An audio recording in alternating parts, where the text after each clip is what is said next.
행복의 문을 여는 창의문교회 토요일 매일 큐티 시간입니다. 은혜의 찬양 들으시겠습니다. 내가 누려왔던 모든 것들이, 내가 지나왔던 모든 시간이, 내가 걸어왔던 모든 순간이 당연한 것 아니라 은혜였소. 아침에 해가 뜨고 저녁에 노을, 봄의 꽃향기와 가을의 열매, 변하는 계절의 모든 순간이 당연한 것 아니라 은혜였소. 모든 것이 은혜, 은혜, 은혜, 한없는 은혜. 내 삶에 당연한 것 하나도 없었던 것을, 모든 것이 은혜였소.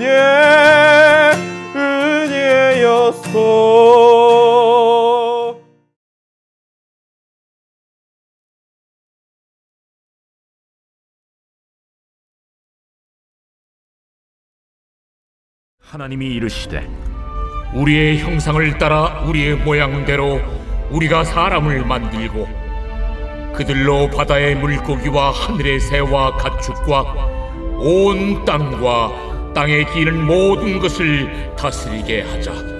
하나님이 자기 형상 곧 하나님의 형상대로 사람을 창조하시되 남자와 여자를 창조하시고, 하나님이 그들에게 복을 주시며 하나님이 그들에게 이르시되 생육하고 번성하여 땅에 충만하라. 땅을 정복하라.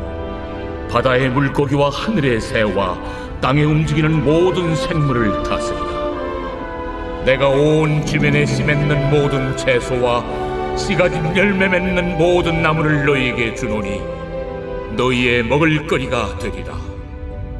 또 땅의 모든 짐승과 하늘의 모든 새와 생명이 있어 땅에 기는 모든 것에게는 내가 모든 푸른 풀을 먹을거리로 주노라 하시니 그대로 되니라. 하나님이 지으신 그 모든 것을 보시니 보시기에 심히 좋았더라. 저녁이 되고 아침이 되니 이는 6째 날이니라.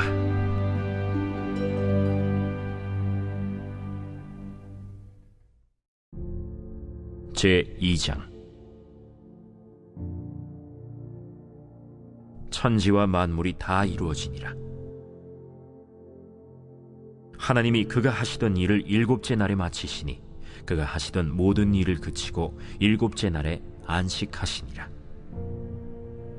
하나님이 그 7째 날을 복되게 하사 거룩하게 하셨으니 이는 하나님이 그 창조하시며 만드시던 모든 일을 마치시고 그날에 안식하셨음이니라.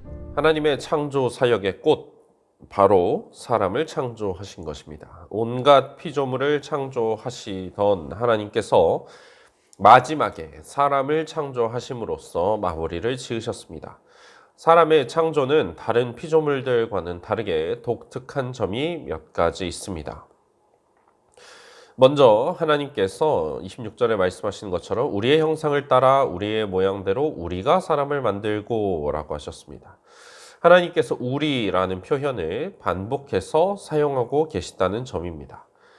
역사적으로 이 우리라는 표현을 이해하기 위해서 학자들은 다양한 해석의 가능성을 제시해 왔습니다. 굳이 살펴볼 필요가 없다고 생각되는 의견들을 제외하고 몇 가지를 살펴볼 수가 있습니다. 먼저 하나님께서 지금 천상의 법정에서 하나님의 아들들, 천사들에게 말씀하신다는 해석입니다. 그러나 이 해석에 따르면 사람이 천사들의 형상으로 창조되었다라고 보아야 하는 어려움이 있습니다. 성경은 분명하게 사람이 하나님의 형상대로 창조되었다고 말하고 있기 때문입니다. 또 다른 이들은 이것을 존엄의 복수라고 해석했습니다. 하나님이라는 히브리어 단어 자체가 엘로힘이라고 엘의 복수 형태를 띠고 있기 때문입니다. 이 복수형은 하나님이 여럿 계시다는 것을 나타내는 것이 아니라 특별한 경외심을 나타내기 위해서 사용된 복수입니다. 그것이 여기 우리에도 사용되었다는 주장입니다. 그러나 이 창조 기사에서 하나님의 위엄이 갑자기 드러나야 할 그런 필요성은 크지 않다라고 할 수 있겠습니다. 마지막은 전통적인 해석입니다. 이 우리라는 복수형이 삼위일체 내부의 세 위격 간의 대화라는 것입니다.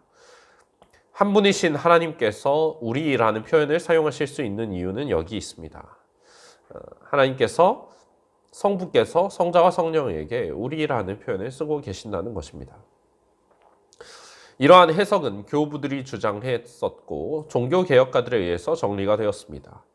창세기만 봤을 때는 이러한 삼위일체에 관련된 해석을 이끌어내기가 어렵지만 우리가 정경적인 해석을 통해서 신구약 전체를 아울러 볼 때에 이 우리라는 표현이 삼위일체를 나타내고 있다는 합리적인 결론에 이를 수가 있습니다. 우리라는 표현은 하나님의 신격 안에 복수성을 나타내고 있습니다. 창세기 1장 2절에 등장했던 하나님의 영에 대한 언급은 창조 사역에 함께 하셨던 성령의 존재를 암시합니다. 또 요한복음 1장은 창조의 때에 말씀이신 예수 그리스도께서 하나님과 함께 계셨다고 분명하게 말하고 있습니다. 이렇게 삼위의 하나님께서 만들고자 하신 사람, 아담이라고 불립니다. 이 표현은 첫사람인 아담의 이름이 아니라 여기 26절에서 인류 전체를 지칭하는 용어로서 사용이 되었습니다. 뒤에 나오는 그들이라는 표현을 통해서 이것을 확인할 수가 있습니다. 또 27절을 보면 하나님의 형상대로 창조된 사람이 남자와 여자를 모두 포함한다는 것을 알 수 있습니다. 첫사람인 아담 한 사람만 하나님의 형상으로 창조된 것이 아니라 모든 사람이 하나님의 형상과 모양대로 창조되었다는 뜻입니다. 그러면 이 형상이 그럼 무엇인가? 라는 질문이 생깁니다. 사실 창세기는 이 형상에 대해서 자세히 설명하지 않습니다. 형상대로 지음받은 사람이 생명들을 다스리는 것에 초점을 두고 있습니다. 하나님이 형상대로 지어주셨기 때문에 그가 하나님의 형상대로 지음을 받았기 때문에 사람은 다른 생물들을 다스릴 수 있다라는 것을 강조하고 있습니다. 이 형상이 창세기 5장 3절에 다시 등장하는데 아담이 자기의 모양, 곧 자기의 형상과 같은 아들 셋을 낳음으로 이어지는 것을 보여줍니다. 형상과 모양은 우리가 이분법적으로 나눌 수 있는 것이 아니라 본질적으로 동일하며 상호 교환이 가능한 개념으로 보는 것이 좋겠습니다. 하나님의 형상이 무엇인가? 거기에 대해서는 많은 이야기를 할 수 있지만 간단히 살펴보자면 우리가 하나님의 형상으로 지음받았다는 것은 먼저 신체적인 유사성을 말하는 것이 아닙니다. 하나님의 영이시기 때문에 보여지는 그런 모습이 있지 않습니다. 하나님의 형상으로 지음받았다는 것은 하나님의 대리 통치자로서 통치권을 받아 임명받았다는 것을 의미한다고 할 수 있습니다. 고대 왕족들은 종종 신의 아들 또는 신의 대표자로 여겨지곤 했습니다. 사람은 하나님께서 이를테면 피조세계에 보내신 왕족으로서 하나님을 대신해서 땅을 다스립니다. 그리고 인간이 죄를 지었을 때 하나님의 형상을 잃어버리는 대신에 그가 가지고 있던 아들됨의 영광이 희미해졌습니다. 신약에서는 이러한 하나님의 형상과 영광 그리고 아들됨이 밀접한 관계로 등장하고 있습니다. 처음 창조 때 하나님의 형상으로서 창조받은 사람이 후에 그리스도의 사역을 통해서 그리스도의 형상으로 새 창조를 경험하게 됩니다. 그리고 하나님의 양자가 되어서 영광을 얻게 되는 것, 이것이 하나님의 형상에 대해서 우리가 생각해 볼 수 있는 점입니다. 하나님께서는 사람을 창조하시되 남자와 여자를 창조하셨습니다. 하나님께서 창조하신 성은 분명히 두 가지뿐입니다. 남자와 여자의 창조를 통해서 하나님께서는 두 성 간의 차이를 분명하게 두셨고 서로 다른 성적 역할에 따른 구별을 두셨습니다.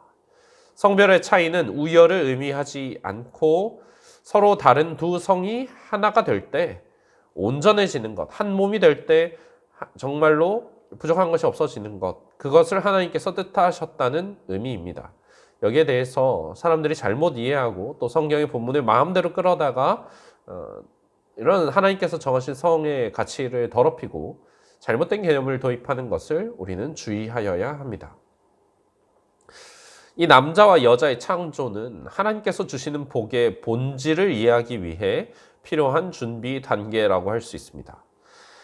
하나님께서는 남자와 여자로 창조하신 사람에게 복을 주시며 생육하고 번성하여 땅에 충만하라고 하셨습니다. 사람이 성적인 관계를 통해서 자식을 낳고 기르는 것은 다른 생물들의 번식과는 좀 다릅니다. 왜냐하면 그것은 종을 보존하기 위해서 필수적인 어떤 DNA에 새겨진 본능적인 그런 행동을 넘어서는 것이기 때문입니다. 그것은 하나님께서 주시는 언약적 축복을 경험하기 위한 중요한 방법입니다.